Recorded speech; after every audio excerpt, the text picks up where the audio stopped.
Hi po, I am Isabel Gallardo, Pakit po. Okay, si Isabel. Si Isabel. Ikaw, Isabel, bakit DMP yung pinili mong pasukin na management?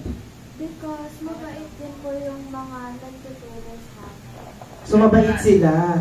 First time mo bang sumali dito sa ganitong management, pagmo-model? Yes po. Oh. So, kumusta yung training na ginawa mo dito sa DMP Modeling Management? Nakakapagod din po siya, pero masaya po. So, nakakapagod.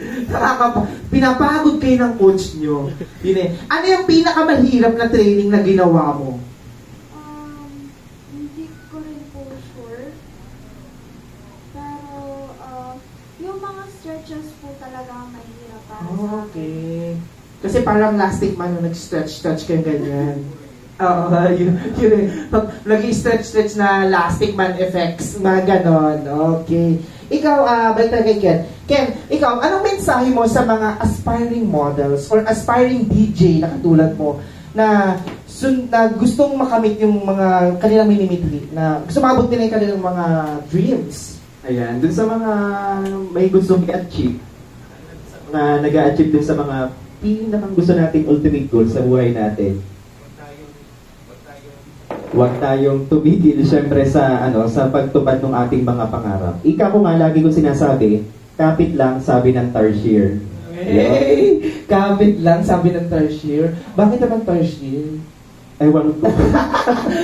yun ang sumagi sa isip mo. Oo. Kapit lang. Tama nga naman, kapit lang. Ikaw, anong mensahe? Kasi first time mo, tapos na-feel mo na ganito pala yung feelings ng isang modelo. Nagawa mo na lahat. Eto, may tanong ko, ano yung pinaka-favorite part mo doon sa mga sequence ng fashion show? May mga pinaka-gusto ka bang suot? Ano yung pinaka-nagtumatak sa'yo? I love the style, the designer. Sinong designer yung pinaka-bet mo doon? Uy, wala tong bias Yung bet lang niya as a designer. Kasi alam ko, napakaraming designer. Yung pinaka-gusto mong designer na nairampa mo doon sa DMP. Sana pwede magalit yung ibang designer. Hindi yan. Yung kay po siguro, kay Sir Ellison Hernandez. Oh! Ano yung, bakit kay Mr. Edison Hernandez yung napili mong best for you? Para sa akin po kasi parang fit siya sa style ko. And then, ang dating niya is elegant. Mm-hmm. And then, medyo, yun, sakto rin yung damit sa katawan. And talagang, Sir Ellison din is very approachable, very considerate sa mga kailangan. Gusto mong stylist dun sa nirampa mo nung last fashion show? Yung pinaka-gusto ko po yung kay AA Fashion po. Kasi fit po siya sa style ko po. May problema ka ba sa buhay? O mahihain ka lang talaga? Sabi joke lang. Ito nga. Ikaw, anong mensahe mo naman sa mga aspiring models din na katulad mo? Ang message ko po is, huwag po kayo susuko if naisip niyo pong kung naisip niyo pong mag-give up sa modeling, you should think na dapat kayanin mo kasi pinili mo yung pagmo-model and ginusto mo rin naman to kasi nagbabayad rin ko naman to. Kita talaga na mabakis na sinuot mo ng fashion show, yung pinakagusto mo? Honestly po lahat, pero honestly lahat, pero may ganun siya. Stand out ko talaga. Alam mo, ikaw talaga yung nagbibigay ng word for the day. Stand out, okay. Bakit nag-stand out? Sobrang ganda po kasi. Oh. I love the design. Yes. I love the design. Okay. Ano naman yung message mo sa mga aspiring models? Go lang, kaya mo yan. And marami din po nahihirapan. So, you have to decide. Di ba? Marami naman nahihirapan sa mga ganitong ginagawa natin. Sa ganitong tatakakin nating career. Diba? Ito naman si ate, ang ganda niya in fairness, no? Kahit late siya, maganda siya. Ikaw naman, anong pinaka gusto mong stylist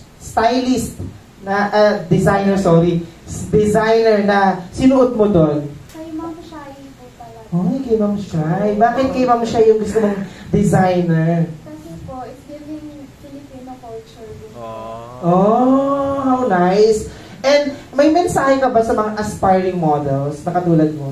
And ang message ko lang po sa kanila is